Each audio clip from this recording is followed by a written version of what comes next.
Another volatile day in the markets, that's for sure. This morning, actually about 8 o'clock, when I wrote my pre-market email for my members, I said, hey, the NASDAQ composite has been up for the last 6 straight trading days and up out of 9 out of the last 10 trading days. I said, we're due for a down day. And here we are. As of about 2:30 this afternoon, the S&P 500 SPX about literally flat as of about 2:46 in the afternoon, fractionally higher on the day. Now, personally, this morning, when the stock market was falling, I did exit all of my long positions, again, because I didn't buy them at a wonderful time. I just bought them about the middle of last week. And I said at the time, this is not a high odds buying opportunity, which is why I was doing certain things and bought very specific things and in a very specific way.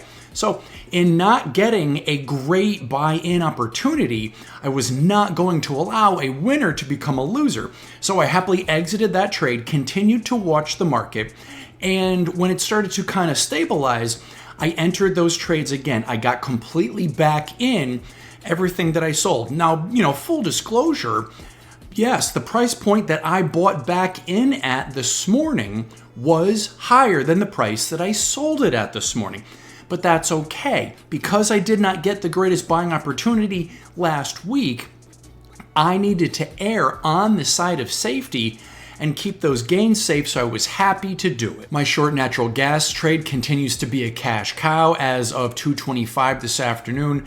Natural gas confirming the breakdown below $3.37 a cubic foot. Technically speaking, now natural gas could come down as low as $3.07 a cubic foot.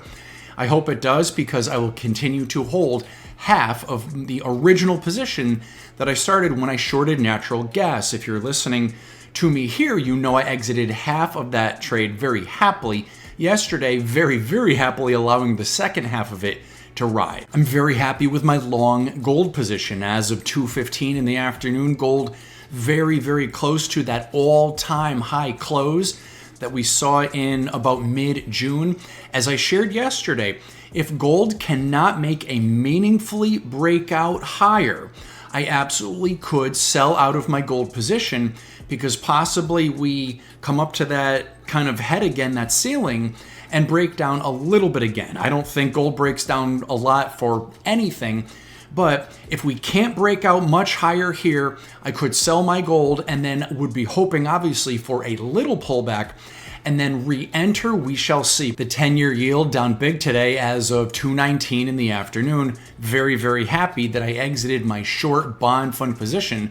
The rest of it, the remaining part, yesterday. So this is great, because remember, inverse relationship, yields down, bonds up. I was short my favorite bond fund, very happily exited the last of that trade just yesterday. So here we are in a confirmed breakdown below on the 10-year yield, below 4.43%. The 10-year yield, really just a fraction off of how low potentially it could come down to at least 4.32%.